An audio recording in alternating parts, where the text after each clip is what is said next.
Welcome to the Better After Breast Cancer podcast. Today's episode is Survivor Stories, where we share a true story of how one regular person, just like you and me, transformed a devastating diagnosis into a life that is better after breast cancer. Our guest today is Jenae Ruesink-Cross, who I met on a breast cancer Facebook group. You're in for a real treat today. Hi, I'm here with Jenae Ruesink-Cross, and she is a cancer survivor and here to tell us her story about making cancer into a positive by using travel to fill up her cup. And we're so happy to have her here today. Would you mind telling us a little bit about yourself? Sure. I'm from Sioux Falls, South Dakota, and which is about as far from an ocean and exciting places to be. So I love to travel. That's always been something I've loved to do, even prior to having cancer. I was diagnosed with cancer in 2013. I was initially diagnosed with stage 0. It was DCIS. And so it's ductal and carcinoma in situ. So they said, if you have to have cancer, this is the one you want. And I did more than what was recommended. I had a double mastectomy, and I was scolded by the oncologist for saying I overreacted to a stage 0 diagnosis. And then I attended the doctor meetings every 3 months for a year, and they said everything was perfect. And then after that year was up, a month after the last appointment, when they said they'd never see me again, I felt a little pea-sized lump in my armpit and went in right away. And they said that was stage 4. So it was a quick stage 4 diagnosis, and certainly one that wasn't expected. My mother had cancer, a different kind, but I did survive it. And so again, thought that was what was going to happen for me. And then with stage 4, that was a little over 9 years ago. And I felt a little pressure in the brain. So they scanned my brain and said it had already spread to my brain. And it had spread in 3 different spots. And so, of course, I asked the oncologist and, of course, the radiation oncologist and about my life expectancy because I'm a planner. I like to know and plan. And I was happy when the radiation oncologist said that it was just a little over a year. I was happy that it was over a year. And so I just remember being relieved because I'm like, I want to try to turn 40. And so it was a challenge.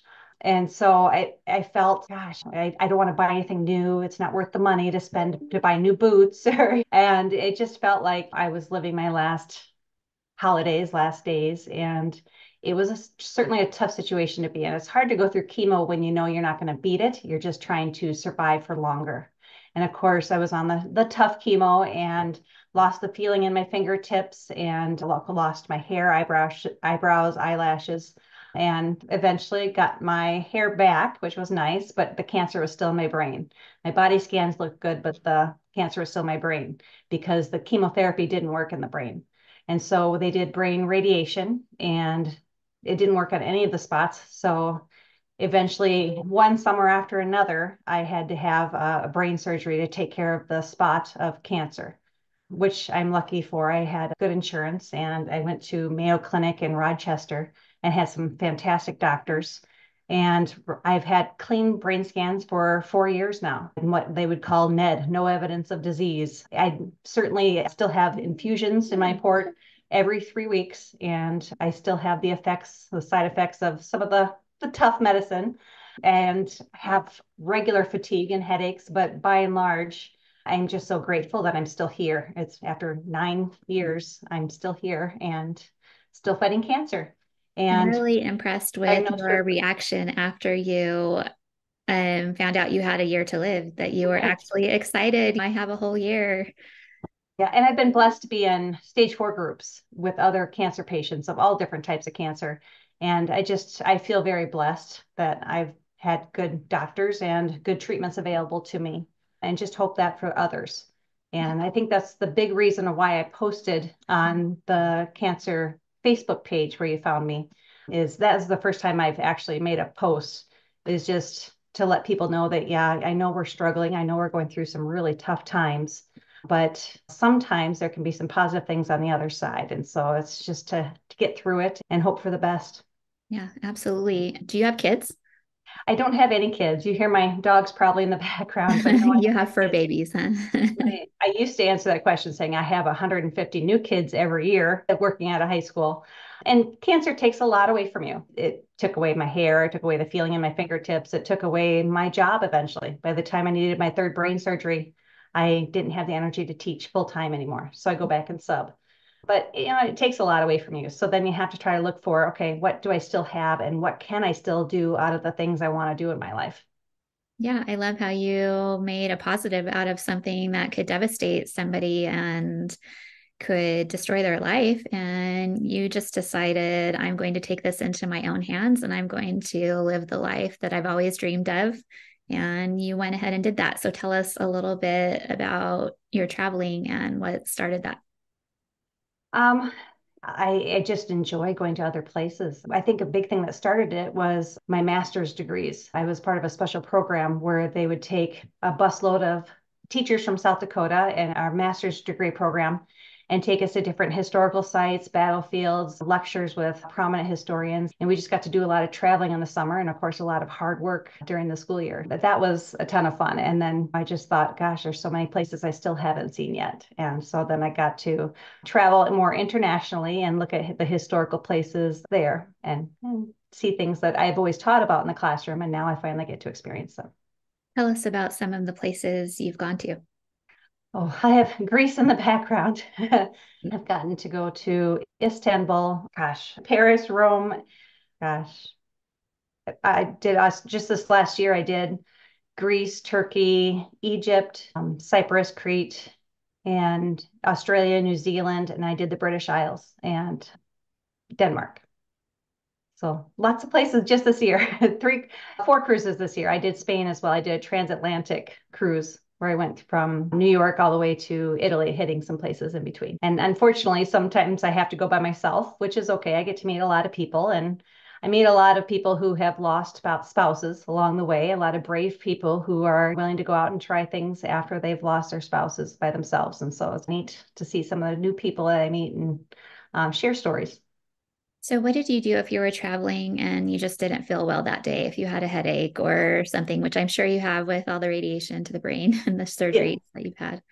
There are times where I'm traveling and I wake up and it just today is not a day where I'm going to go. My husband has had to go on some excursions without me. For example, I missed the Amalfi Coast. All my family went to the Amalfi Coast and I said, I'm going to take today off. And of course, I hear the stories about how wonderful it was. And I had to like, oh, I miss the Amalfi Coast. My husband did one of the Cyprus excursions without me on our last cruise, just because I'm like, nope, today I can't do it today. I really like the cruises where you have some days at sea so I can sleep in and yeah, I'm good for a half day and then I do need my rest. Mhm. And It's good it's rest on a into lot of your these body. cruises, I go with a lot of old people because Yeah. I'm living the retired life now. So I'm with all the older generation of people and I go to bed after the excursions. They're out still going to dance and going to the theater. And I'm just like, I can't keep up with the old people. That's funny. So, what's the chatter that goes on in your mind when you're in your room resting and other people are out partying? Yeah. It's hard on me because I think all cancer patients feel this urge to, you got to make this the best holiday because it could be the last, or you got to make great memories because you're running out of time. And so there is that pressure. And the voice in my head is my husband's, just reminding me I'm on a lot of drugs, that it's okay to take time for yourself. In my stage 4 cancer group that meets for my hospital, we talk about energy dollars. And we just have to decide how we're going to spend the energy dollars for today because we only have a certain amount and we have to try to spend it on what we have the energy to spend it on. Mhm. I love that. So, you don't take yourself too seriously. You're not hard on yourself when you can't go do these things. You're just like, I just need to rest now. It's okay. Tomorrow I'll be feeling better. And I think everybody's hard on themselves because everybody tells me Mayo Clinic and my Stanford Hospital, they tell me I have to exercise to get energy. I exercised yesterday and I feel like today, like a bus hit me. And then, okay, so then I'm supposed to go out and exercise again. And it's hard. I think we're all hard on ourselves. And yeah, it's hard when I sit on a couch because I'm such a busybody. And I think it's hard because I just sit there and I'm like, I should be doing something else. There's a lot of projects I should be getting done. But it's nice to remind myself and to remind cancer patients we're going through a lot. Our body needs rest, and we just have to listen to our body. What is it about traveling that fills you up? I think it's also a way to escape my cancer diagnosis, to get away and think about other things. Sometimes during cruises, I'm like, we're not going to use the C word during this trip. We're not going to talk about cancer. We're not going to tell anybody I had cancer. We're just going to go and have fun and just don't think about it. So I think that's part of it, is I'm escaping and keeping myself preoccupied with other things rather than dealing with cancer. But it's also just so exciting. It's wow, I made it here. And I would have never thought I'd make it to Egypt. And so that was one huge accomplishment for me. And I always set goals. And I told my oncologist, I said, wow, you're keeping me alive long enough that I have to keep adding to my goals, which is great. Yesterday, I just celebrated my 25th anniversary with my husband, which I didn't think I'd ever get a chance to do. So Congratulations. thank you. And how long has it been since they told you had 1 year left? 8 years. 8 years. Yeah. So I've had stage 4 for just over 9 years now. Wow. How does that make you feel? A little bit of survivor's guilt because I've lost a lot of good friends along the way. I know I'm lucky. I feel so blessed. At the same time, just so blessed because I get to do all these things, and there's so much I still want to do, and I keep adding. I already have some trips scheduled and booked, and it does make me feel very thankful. And where has been your favorite place to travel? I can't answer that question. There's been so many, but the place where I'd love to live is New Zealand. There's just so many outdoor activities to do, just a lot of nature and beautiful nature and kind people. So I think New Zealand is where I'd want to live. But I love visiting all these places. And there's a lot of places I've visited multiple times. That's so fun. How do you support others in their dreams?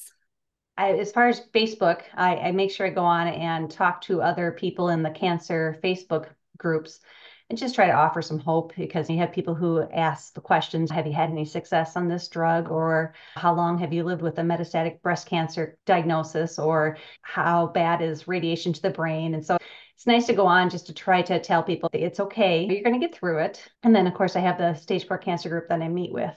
And we're all in different positions and we're all on different drugs. And it's just nice to talk to other people who have been through it, who get it, because most people don't understand that I'm living with stage 4 cancer for 9 years. Most people in my circle just probably assume I beat it and moving on. I think it's also important to tell people about cancer because people don't really understand it. And I think that's why those groups are so important, because it's nice to talk to others who can relate. And does that group meet in person or online?